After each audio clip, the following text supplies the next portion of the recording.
달빛 서재 선스토리입니다. 오늘 이야기는 전화로 하는 야한 이야기, 폰팅 첫 번째 이야기입니다. 구독과 좋아요를 눌러주시면 영상을 만드는데 큰 힘이 됩니다. 시작합니다. 당신은 제가 25살이었어요. 군대를 제대하고 대학 3학년이었죠. 정아는 제가 사는 아파트의 아래층에 살았는데 저보다 10살 많은 35살이었고요. 우리는 엘리베이터에서 자주 마주쳤어요. 그녀는 남편과 있거나 어린 딸 정미과 같이 있거나 했죠. 그녀의 남편은 머리가 벗겨져서인지 나이가 좀 들어 보였어요. 그에 비한다면 정아는 167cm의 훤칠한 키에 육감적인 몸매를 유지하며 자신의 나이보다 어려 보였죠. 처음에는 그녀의 남편이 그녀의 아버지인지 알았을 정도였어요. 아직은 밤이 좀 쌀쌀한 4월쯤이었을 거예요. 저는 아파트 공원에서 혼자 농구공을 가지고 연습 중이었죠. 마침 공원의 빈 공터에서 정아와 그녀의 딸이 줄넘기와 배드민턴 등을 하며 운동을 하고 있더군요. 어느 정도 시간이 지나자 모녀가 지쳤는지 벤치에서 앉아서 저를 지켜보고 있더군요. 마침 동네에서 지나칠 때마다 정아에게 호감을 가지고 있던지라 저는 더욱 더 열심히 묘기를 보이려고 애를 썼습니다. 그러다 공이 링에 맞고 정아가 있는 쪽으로 튀어갔어요. 그래서 제가 그쪽으로 다가가 농구공을 던져달라는 신용을 했죠. 그녀의 딸이 저에게 공을 던져주었습니다. 아이가 농구에 대한 호기심이 있는 것 같아 아이에게 다정하게 말했습니다. 너도 하고 싶어? 슛 한번 쏴볼래? 이제 초등학교 4, 5학년으로 보이던 정미가 고개를 끄덕이더니 내 쪽으로 다가왔습니다. 저는 그녀에게 슛 쏘는 자세를 가르쳐주고 꼬마에게 던져보라고 했죠. 그렇게 저와 꼬마가 농구를 하게 되었습니다. 몇 살이야? 분위기가 많이 친근해졌을 때 제가 물었습니다. 13살이요. 꼬마애가 대답했죠. 저는 속으로 은근히 놀라며 다시 물었죠. 그럼 저기 계신 분은 엄마야? 네. 그녀가 당연하다는 듯 대답했습니다. 저는 여러 가지로 놀랐습니다. 이제 9살 정도로 보이는 애가 13살이라는 것. 저 젊어 보이는 매력적인 여자가 13살짜리 딸이 있다는 것. 그리고 키가 큰 엄마에게 키가 아주 작은 딸이 있다는 것. 순간적으로 혹시 친딸이 아닐까 하는 의심도 하게 되었죠. 아니 그렇다고 생각했습니다. 저는 이제 혼자 심심해하는 정아에게 말을 걸었습니다. 이리 와서 공 한번 던져보세요. 그녀가 수줍다는 듯 고개를 내저었습니다. 하지만 몇 번 더 권유하자 그녀도 와서 공을 던지게 되었죠. 그렇게 그녀와 첫 만남이 이루어졌습니다. 별다른 애기는 없었죠. 그녀에게 슛하는 방법을 가르쳐주고 그녀의 딸과 놀게 두었습니다. 그리고 저는 벤치에 있는 그들의 줄넘기를 가지고 줄넘기를 했습니다. 어느 정도 시간이 흐른 후 그들은 지쳤는지 제게 고맙다는 인사를 하고 자신들이 사는 곳으로 갔습니다. 저도 같이 들어갈까 하다가 저는 줄넘기로 몸이 많이 지쳐서 벤치에 누웠습니다. 그 후 정아와 마주치면 인사도 하고 날이 덥죠? 장을 많이 보셨네요.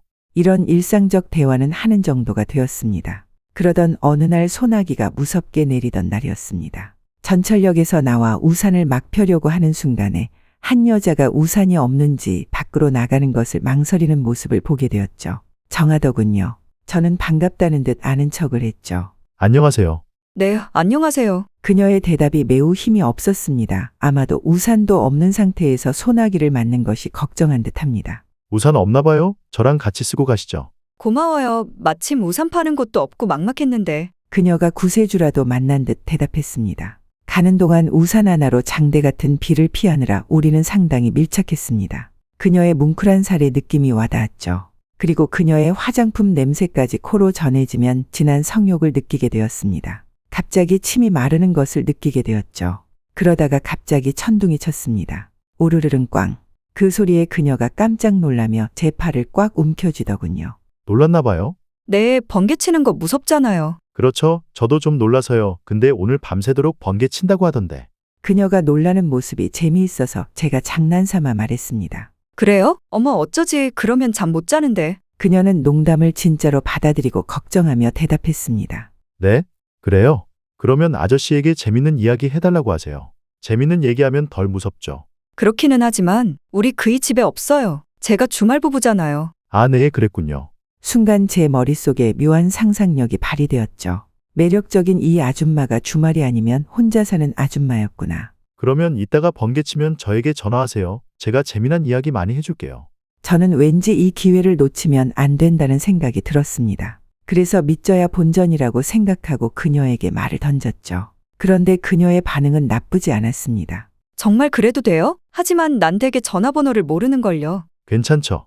사실 저도 번개가 무서워요. 외울 수 있어요. 010-1234-5678번입니다. 왠지 지금 적어주기도 힘들고 또 어차피 전화를 할 것이라면 외울 수 있을 듯해서 그냥 불러줬습니다. 그러자 그녀가 정말 외우기라도 할 듯이 010-1234-5678. 하고 되물었죠. 제가 고개를 끄덕이자 그녀는 정말 번호를 외우겠다는 듯이 중얼중얼 거렸습니다. 그런데 그날 밤 정말로 천둥번개가 마구 쳐댔죠. 그리고 정말로 그녀에게 전화가 왔습니다. 사실 별로 재밌는 얘기를 할 것은 없었습니다. 하지만 서로 자신의 얘기를 하면서도 시간은 금방 갔습니다. 그녀는 고등학교를 졸업하고 21살 때 지금의 남편을 바로 만났다고 합니다. 당시 남편은 꽤 급수가 높은 공무원이었는데 32살이었다죠. 그리고 만난 지 3달 만에 지금의 정미를 임신하여 급하게 결혼했다고 합니다. 그리고 지금의 남편은 대전에서 근무하고 출퇴근이 힘들어서 주말에나 올라온다는 것이었죠. 저는 혼자 살아요. 학교 때문에 혼자 올라와 있죠. 집이 부자인가 봐. 학생이 이 정도 아파트에서 혼자 사는 게 흔한 건 아닌데. 내 아버지가 지역에서 유지해요. 부동산도 꽤 가지고 계시고, 그리고 내년이면 여동생도 올라와야 하고, 물론 모대학에 붙어야 가능하겠지만, 혼자 살면 힘들지 않아? 먹는 문제도 그렇고 우리 아저씨도 처음 대전에 갔을 때는 많이 마르던데 요즘은 익숙해졌는지 괜찮은 것 같지만 그러니까 이제부터 누나가 좀 챙겨주세요. 몇 일 동안 매일 전화를 하며 이런저런 얘기를 나누었죠. 그리고 서로에게 많이 익숙해졌습니다. 그리고 토요일 밤 또 그녀에게 전화가 왔습니다. 웬일이에요? 오늘 주말인데 아저씨랑 놀지 않고. 일이 바쁘다고 못 온다고 하는데 어디 놀러 간 것 같아. 그래요? 설마요. 누나처럼 이쁜 마누라를 두고 어디 혼자 여행을? 남자들은 태생적으로 바람을 피는 것 같아. 우리 남편 다른 여자랑 동거한다. 내가 일찌감치 눈치챘지만 강 모르는 척해. 정말이에요? 왜 모르는 척해요? 가서 박살을 내지. 박살내면 뭐하니? 어차피 시간 지나면 또 그럴 텐데. 이혼할 것 아니라면 강 모르는 척하는 게 낫다고 본다. 흠이. 그럼 차라리 이혼하는 게 낫지 않아요? 저는 좀 의아해서 다시 물었습니다. 정미도 있고 그리고 나 혼자서는 살아나갈 자신이 없어. 어차피 남편이 월급은 꼬박꼬박 주니까. 그리고 가정을 전혀 안 돌보는 것도 아니고. 요즘은 차라리 나도 기회 생기면 좋은 사람하고 멋진 연애나 할까 그런 생각이다. 그럼 연애 해본 적은 있어요? 아직은 뭐 좀 무섭잖아. 그녀가 아쉽다는 듯 말했습니다. 네, 제비라도 만나면 안 되죠. 그럼 나랑 연애해요. 설마 나도 무섭지는 않겠죠. 넌 너무 어리기는 한데 뭐 너 정도면 나야 고맙지. 그녀의 말은 왠지 장난 같지 않았습니다. 네, 그럼 우리 애인해요. 그래. 그런데 내가 괜찮니? 나 이제 35살이야. 너한테 한참 누나뻘인데 괜찮아? 누나 처음에 봤을 때 30도 안 된 줄 알았어요. 아저씨랑 같이 있을 때 딸인지 알았는데. 호호호. 거짓말이라도 기분 참 좋다. 근데 너는 연애할 사람 없어? 하필이면 왜 아줌마랑 사귀려고 그래? 사람이야 많죠. 하지만 누나는 정말 매력 있어요. 정말 자신이 매력 있는 걸 모른단 말이에요. 후후. 뭐 젊었을 때는 아깝다는 얘기는 들었지만 그래도 대학생은 좀 부담돼. 젊은 애들 얼마나 이쁘니? 전에는 사귄 애 없는 거야? 군대 가기 전에 있었죠. 제대하니까 찬밥이에요. 그렇구나. 근데 우리 애인 되면 뭐하니? 난 남편과도 얼떨결에 결혼해서. 그녀가 정말로 모를 리 없는 것을 물어봅니다. 글쎄요. 일단 영화도 같이 보고 술도 같이 마시고 또 뽀뽀도 하고.